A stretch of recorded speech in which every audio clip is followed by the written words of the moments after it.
welcome back to the Gourmet Gambit. I know, you're gonna say, here's this guy again with his old clay pot. Don't worry, for our Spanish style beef and chorizo stew, you can use any oven dish you like. You can even let it simmer on your stove, low and slow. There are some important ingredients in this recipe. One of them is Nora. These are mild pepper flakes, sweet and full of flavors. Another one is Pimenton de la Vera. It's the very famous Spanish smoked paprika.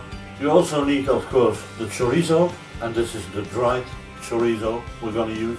We're going to need some Malaga, which is a sweet wine. You can also use sherry or Porto, and you also need a medium dry white wine. So let us no longer wait. I'm Wes Woodman. Let's get started. We're going to rinse our vegetables all in cold water. Give the potatoes a good clean up because we're going to cook them with the skin. Onions, I'm going to put them into little chunks.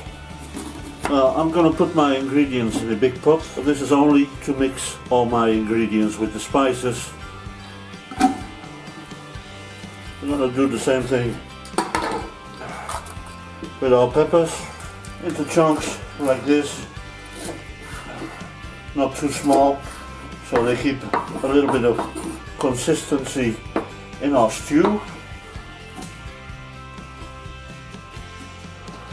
We're going to keep our baby tomatoes as they are. We're going to keep them whole. The chorizo, I'm going to cut them in nice chunks, about this size. There we go. Cilantro, fresh coriander. We're going to cut the stems, and we're going to keep the stems aside, and we're going to cut the rest grossly in the pot as well.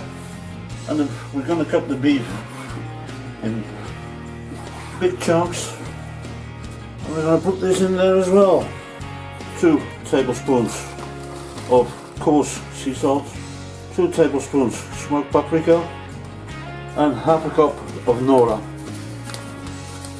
4 tablespoons of olive oil, and then we're going to mix this all up to get the spices everywhere.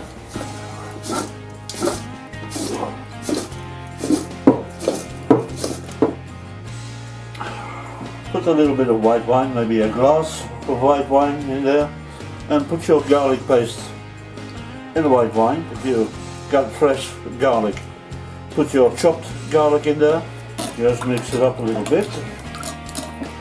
Now when I do this old style of cooking, I always make a bed of herbs.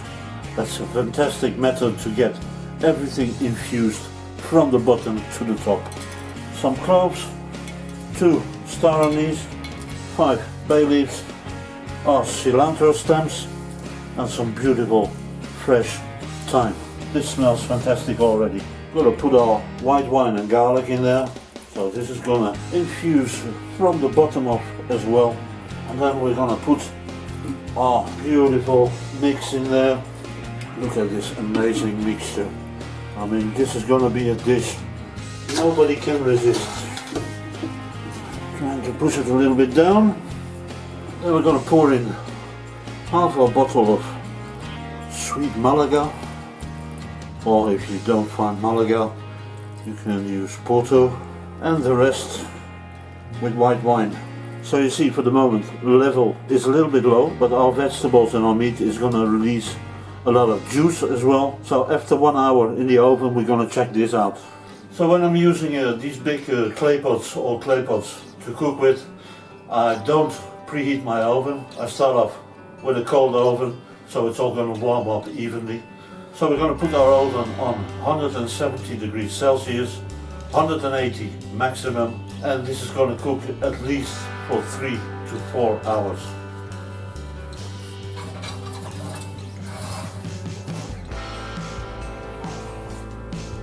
Notice that the ingredients list on this video is for 4 persons, and I'm actually cooking for 8 persons. So you better refer to the ingredients list in the video to calculate how much ingredients you need.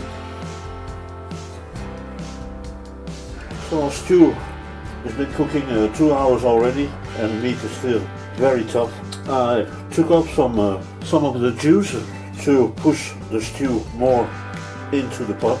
And we're going to put it back in the oven for at least 2 hours again.